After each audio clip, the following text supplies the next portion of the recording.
लद्दाख के लाइफलाइन माने जाते हैं ये ऊंट। इन दिनों इन्हें भारत चीन सीमा पर तैनाती के लिए तैयार किया जा रहा है ताकि ये सैनिकों की मदद कर सकें। थकान से बचाने के लिए इन्हें सीबक थ्रोन जूस दिया जा रहा है। सीबक थ्रोन को लेहबेरी भी कहा जाता है। सीबक थ्रोन पर लंबे समय से रिसर्च कर रहे साइंटिस्ट डॉक्टर टी स्टोबडेन के मुताबिक इस फल के जूस को पीने से सैनिकों को ऊंचे पर्वत वाले इलाकों में स्ट्रेस यानी थकान या तनाव नहीं होता, जो हाई ऑल्टीट्यूड में तैनाती के दौरान हो जाता है। इसके लिए DIHAR प्राइवेट कंपनियों से भी संपर्क कर रही है ताकि जूस की सप्लाई को बढ़ाया जा सके। वैसे लेह प्रशासन का हॉर्टिकल्चर विभाग भी इसका जूस तैयार करता है। बात करते हैं डबल हम्प कैमल की।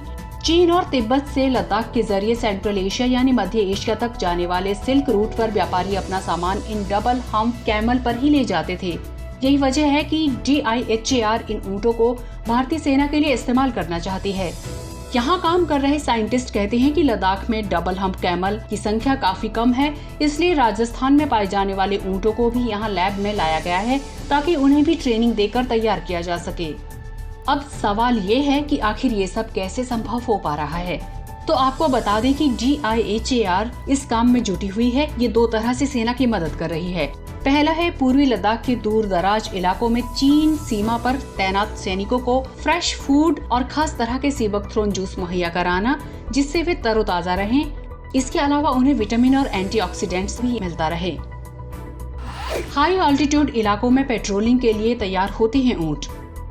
सैनिकों के खान पान के अलावा DIHAR लैब जानवरों पर भी काम करती है ताकि उन्हें हाई ऑल्टीट्यूड इलाकों में पेट्रोलिंग के लिए इन स्थानीय जानवरों को तैयार किया जा सके।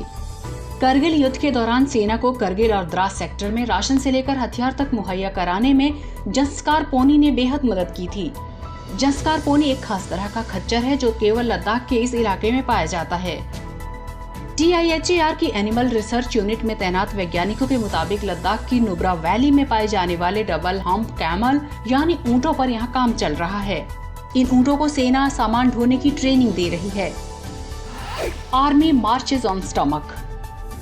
युद्ध के मैदान में अगर सैनिक का पेट खाली रहा तो वह जंग नहीं लड़ पाएगा। यही वजह है कि लद्दाख से सटी चीन सीमा पर तैनात सैनिकों को फ्रेश यानी ताज़ा खाना मिलता रहे। इसके लिए DIHAR सैनिकों को न केवल ताज़ा खाना मुहैया करा रही है, बल्कि DRDO की ये लैब पूर्वी लद्दाख में हाई ऑल्टीट्यूड पर पेट्रोलिंग के लिए हथियार और राशन पहुंचाने के लिए पोनी और ऊँट तैयार कर रही है। 1962 के युद्ध के बाद से ही लेह स्थित defence institute of high altitude research इस काम में जुटी हुई है। दरअसल लद्दाख का ये बड़ा हिस्सा कोल्ड डेजर्ट यानी ठंडा रेगिस्तान है। इसके चलते यहाँ सब्जी हो या फल ये बेहद मुश्किल से मिलते हैं। ऐसे में चीन सीमा हो या करगिल, द्रास या फिर पाकिस्तान से सटा सियाचिन इलाका, वहाँ सैनिकों को ताज़ा भोजन मुहैया कराना एक बड़ी चुनौती होता है।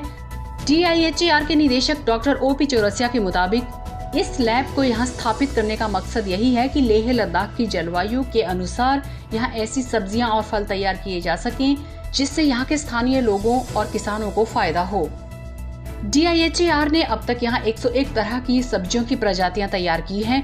इनमें से एक गोभी तो 14 किलो तक की होती है और कद्दू 50 किलो तक का होता है जो यहाँ उगाए जाते हैं।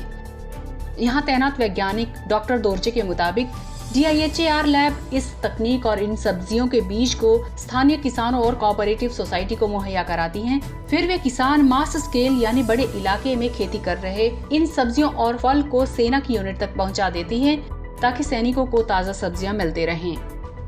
क्या है लेहबेरी? सब्जियों और फलों के अलावा DRDO यानी देश के सबसे प्रतिष्ठित रक्षा संस्थान defence research and development organisation की लेह स्थित लैब ने लद्दाख में पाए जाने वाले एक जंगली पेड़ और उस पर लगने वाले फल पर रिसर्च कर ये पाया कि ये न केवल एंटीऑक्सीडेंट का एक बड़ा स्रोत है, बल्कि इसके फल में आंवले से करीब 10 गुना विटामिन C ज्यादा पाया जाता है। इसे सीबक थ्रोन या फिर लेहबेरी के नाम से भी जाना जाता है। पूर्वी लद्दाख का वो इलाका जहां गलवान घाटी, गोगरा हॉट स्प्रिंग और डेप्सांग प्लेस में भारतीय सेना का चीनी सेना से टकराव चल रहा है। ये करीब 14 से 15,000 फीट की ऊंचाई का इलाका है और इन इलाकों में सड़क तक नहीं है। ट्रैकिंग करके LAC यानी लाइन ऑफ एक्चुअल कंट्रोल पर यहाँ पहुँचा जा सकता है। ऐसे में DRDO की ये पहल सैनिकों के लिए बहुत मददगार साबित होती है। इंडिया मोड्स के लिए पूनम गुप्ता की रिपोर्ट।